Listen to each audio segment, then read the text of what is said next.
Kalau sunnah di situ kebalikan dari bid'ah, maka berarti ada ustaz bid'ah dan kajian bid'ah. Atau kalau sunnah di situ kebalikan dari makruhah, berarti ada ustaz makruh dan kajian makruh.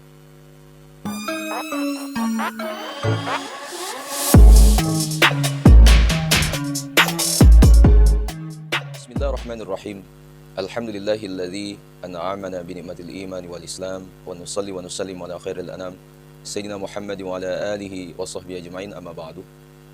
Asabiku semua, ada istilah yang dimana membuat dahi saya berkerenyit ketika sebagian penuntut ilmu membuat kategorisasi adanya ustaz sunnah dan kajian sunnah. Saya berpikir, jadi yang selain itu ustaz apa dan kajian apa? Dua kemungkinan. Kalau sunnah di situ kebalikan dari bid'ah, maka berarti ada ustaz bid'ah dan kajian bid'ah. Atau kalau sunnah di situ kebalikan dari makruhah, berarti ada ustaz makruh dan kajian makruh. Ya, sungguh betapa tak nyaman bagi yang terkena gelaran. Ya, tidak. Saya tak hendak menyalahkan pembuat istilah. Ya, mereka yang bersemangat menuntut ilmu adalah orang-orang yang dimudahkan jalannya ke surga. Ya, betapa saya berharap menjadi bagian dari mereka, walau mungkin hanya senilai anjing bagi Ashabul Kahfi, atau bahkan debu yang menempel di kaki. Azabiku semua yang rahmati Allah. Tapi bersama itu, mohon izin saya ceritakan ulang kisah berikut ini. Suatu kali, ya, demikian dihikayatkan Imam Tajuddin As-Subki dalam Tabaqatus Syafi'iyah Al-Kubra. Seorang perempuan mendatangi majelis ilmu yang dihadiri oleh para imam ahli hadis. Di antara mereka terdapatlah Imam Yahya Ibnu Ma'in, Imam Abu Khaythamah, Khalaf Ibnu Salim, dan banyak lagi yang lain. Mereka saling menyebutkan hadis, mentartibkan sanad-sanadnya, dan membilang keragaman matannya. Nah, sahabat semua, ketika mereka sedang saling berbagi hadis, tiba-tiba perempuan itu menyela. Seorang perempuan menyela. "Wahai para berilmu," ujarnya, "aku adalah seorang wanita yang bekerja sebagai tukang memandikan jenazah. Bagaimanakah hukumnya untukku jika harus memandikan jenazah ketika aku sedang dalam keadaan haid?" Asabiq semua rahmati Allah. Semua ulama besar yang hadir waktu itu tidak ada yang mampu menjawab. Itu mereka jadi saling berpandangan satu sama lain.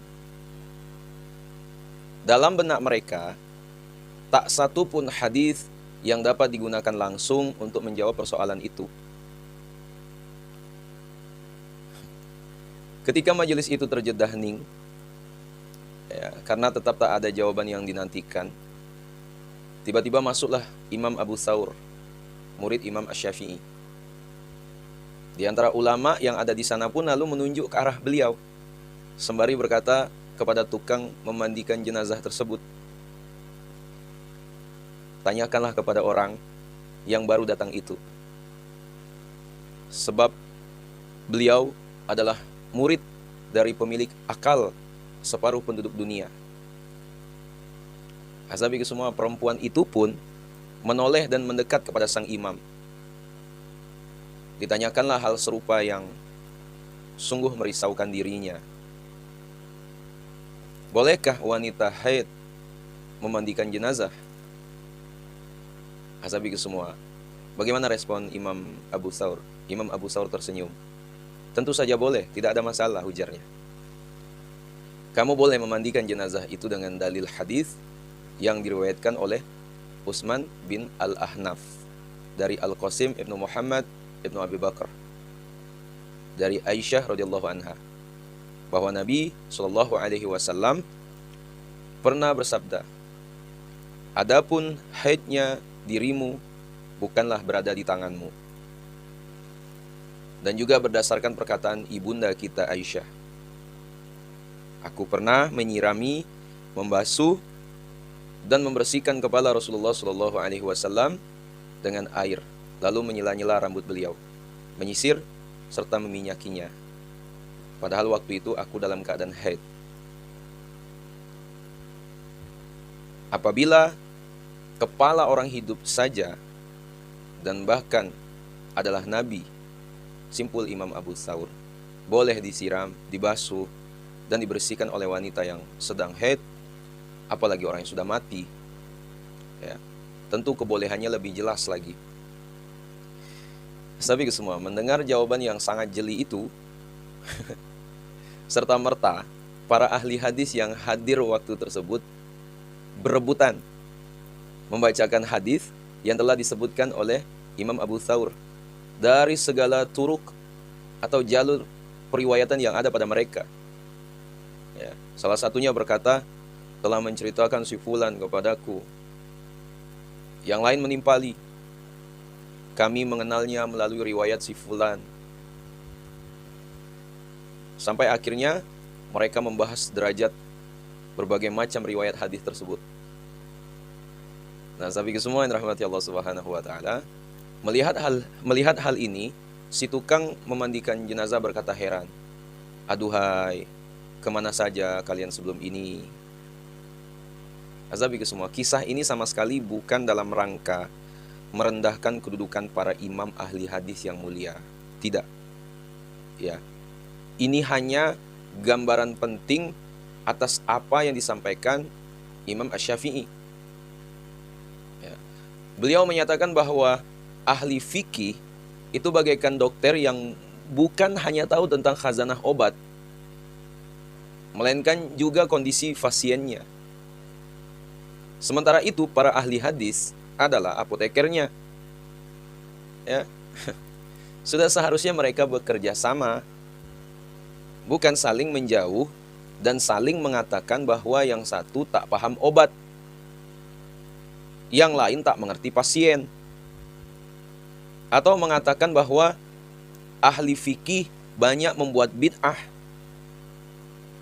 Padahal sebenarnya pendapat mereka berdasar sumber yang sahih, tapi disesuaikan dosisnya dengan kondisi masyarakat pada waktu dan tempat tertentu. Ya. Atau mengatakan bahwa ahli hadis menyusahkan orang. Padahal mereka memang hanya memberikan obat dengan dosis yang belum ditulis. Ya. Nah, sahabatku semua rahmati Allah, kalau yang dimaksud ustaz sunnah dan kajian sunnah adalah para ahli hadis, ya, pergi ke apoteker memang menjadikan kita memperoleh obat. Ya, jawabannya terang dan pasti. Sakit A, maka obatnya X. Ya, tapi cobalah sesekali datang ke majelis ahli fikih yang mungkin tidak tampak sebagai ustaz sunnah dan kajian sunnah. Ya, barangkali ya di sana kita akan berjumpa dokter yang akan memeriksa kesesuaian kondisi badan kita dengan obat yang ada. Ya, sahabat semua rahmati Allah, kadang memang majelis seperti ini tidak langsung tegas memberi jawab obatnya apa. Ya, telaahnya sering agak memutar, rumusnya sering tak pasti. Tapi ia memberi kita wawasan untuk berpikir serta memutuskan pilihan sendiri. Sahabat semua rahmati Allah, ya demikianlah terapi yang mendewasakan kita dalam beragama. Sahabat semua rahmati Allah, mungkin itulah dapat kami sampaikan. Sekiranya video yang bermanfaat, jangan lupa share pada orang kita cintai, dan juga jangan lupa share ke akun media sosial kalian yang lainnya agar jauh lebih bermanfaat lagi. Wallahu a'lam. Assalamualaikum warahmatullahi wabarakatuh.